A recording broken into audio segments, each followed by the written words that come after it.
回は W1SA のエンジンの異音についてちょっと悩んでます。アイドリングですとあんまり気にならないんだけど、ちょっと吹かすとカチカチカチカチタペットみたいな音がします。タペットは調整してあるんだけど、なんかちょっと硬い金属音がします。なんか分かる方がいたら教えてほしいです。ちょっと音出してみます。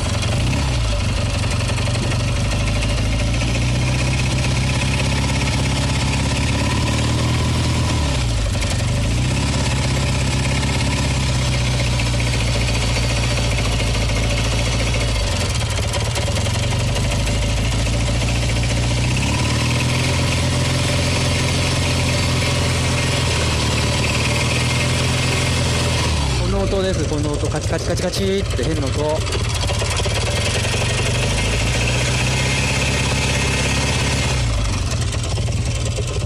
何なんですかね、わかりません。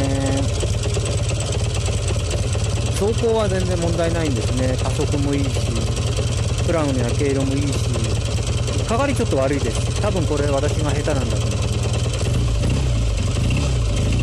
あとはね、特に問題ないんですけどね。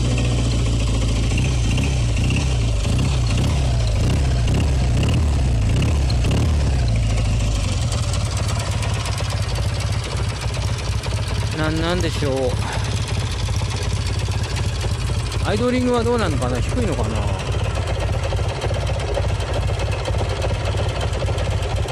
こんなもんですかね。ちょっとメーター変えてありますけど、ちょっとまだ温まってない。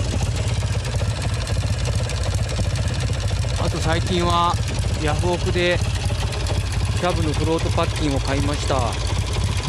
キャブのフロートパッキン、輪ゴムみたいなやつ2個頼んだだけなのに送料が500円だの600円だのってなってます。